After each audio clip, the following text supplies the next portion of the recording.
नमस्कार बंधुगण।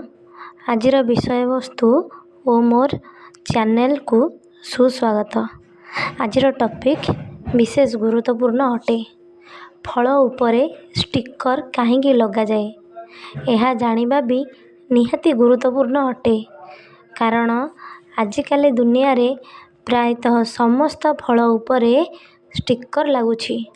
छोट छुआ हुअंतु कि बड़ लोक हुअंतु, यही प्रश्न मनरे उठी थाए कि फल उपरे स्टिकर काहींकी लागे। प्रोडक्शन करुथिबा कंपनी बा मालिक माने एही स्टिकर को लोगो भाବରେ व्यवहार करती। आउ एक जिनिस देखिथिबे, एही स्टिकर उपरे किछि संख्या बा कोड थाए, जहा द्वारा आमे सेही फलर क्वालिटी विषय रे बहुत किछि इन्फॉर्मेशन पाई परिबा। ताहले आसंतो जानिबा आमे ही कोड बा संख्यारू केमिति फलर क्वालिटी विषय रे जानिबा। जदि फल उपरे 4 अक्षर विशिष्ट बा 4 डिजिट नंबर होई थाए, तेबे ताहा फ्रेश ओ जैविक अटे, अर्थात एथिरे कौनसी प्रकारर कीटनाशक औषध व्यवहार करा जाई नहीं।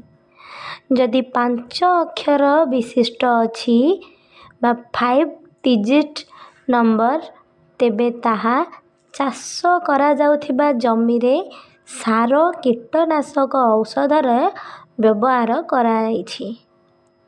आउ जदि 5 डिजिटर संख्या मध्यरू प्रथम संख्या 8 रु आरंभ होई थाए, तेबे सेही फलर GMO अर्थात फलटी कृत्रिम उपाय रे रूपांतरित करा जाइछि। तेबे एहा परे दर्शक बंधु, जेउ भी फल किणुछंती एही कोड बा संख्या को देखि किणतु, कारण मार्केट रे आजिकाली जेकोनोसी भी फल किणुछंती प्रतिटी फल रे कोड बा संख्या बा स्टिकर निश्चिंत लगी रहुछि। कौन आपण को यही कथाटी जଣା थिला? कमेंट सेक्शन को जाई येस और नो जणांतु। आउ यही वीडियोटी भल लगी थिले लाइक कमेंट शेयर करंतु। आउ यही बळे किछि इंटरेस्टिंग कथा जानिबाकू मोर चैनल को सब्सक्राइब करंतु। धन्यवाद।